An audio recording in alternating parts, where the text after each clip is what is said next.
navigation intérieure, décidée par la direction des voies navigables du ministère des Travaux publics, Montèche s'inscrit dans un contexte particulier. Celui d'une expérience dont les maîtres d'œuvre sont les services des canaux des ponts et chaussées, expérience destinée à connaître un grand retentissement si les premiers essais s'avèrent parfaitement concluants. Et sans aucun doute le seront-ils, comme l'ont été les essais en laboratoire réalisés après de longues études théoriques à Vénissieux près de Lyon. Puis alors, cet ouvrage est donc un ouvrage utile par lui-même, mais c'est surtout, malgré tout, une expérience. C'est la première fois qu'on construit ce genre d'ouvrage. Il s'agit d'une première mondiale. Ah, monsieur, que pensez-vous de ces pentes d'eau qu'on est en train d'installer à Montèche? Il faut le voir, oui. Voir un conseil que nous avons suivi parfois en terrain difficile, afin de découvrir ce premier chantier expérimental mis au point par la Société Générale de Traction et d'Exploitation. Oui, c'est un très gros chantier et nous avons dû faire appel à de grosses machines de terrassement.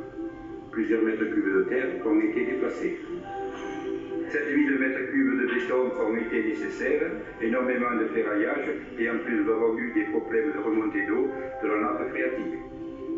Des morceaux, notamment de la structure autour du masque, étaient faits en atelier et il a fallu les adapter et les souder sur le terrain. Quand les premiers essais ont eu lieu, M. Ortola avait un peu peur, mais cela s'est très bien passé et on était tous très fiers de ce succès. Les premiers essais vont être exécutés au début de l'année 1973. La mise en service ultérieure un an environ après. À cette époque, lorsque tout sera terminé, voilà quel sera l'aspect de la pente d'eau. Résultat d'études entreprises dès 1963 et qui constitueront, pour la navigation batelière, un incontestable progrès.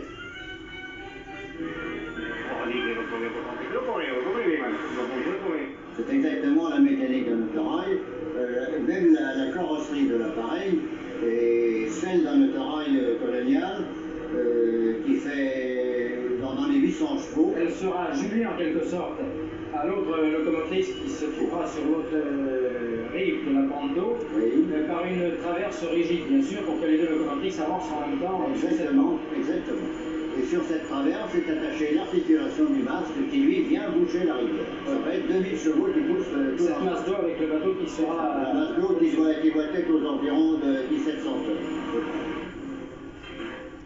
Donc un gain de temps d'une heure. Oui, il y a le temps d'une part, et puis alors il y a l'économie d'eau qui est très importante aussi, parce que dans les écluses, on perd à chaque fois le volume de l'éclusée. L'ensemble de l'ouvrage, c'est-à-dire la pente d'eau et les canaux de jonction amont et aval, permettront d'éviter 5 écluses, celles de Montèche, Perrette, Pellabory, Escudiès et Pomiès. Aussi, ce nouveau système est-il favorablement accueilli par les mariniers. Vous êtes l'un des premiers à l'utiliser, non, la pente d'eau, non? On était le gang, hein. Ouais. Combien êtes-vous à circuler sur le canal? On doit être 150. 150 péniches. Non, rien qu'artisans, hein. Sans compter les compagnies. On doit être les 200. La pente d'eau de Montèche, une nouvelle réussite qu'il faudra ajouter à la liste des grandes réalisations qui chaque année transforment la région Midi-Pyrénées.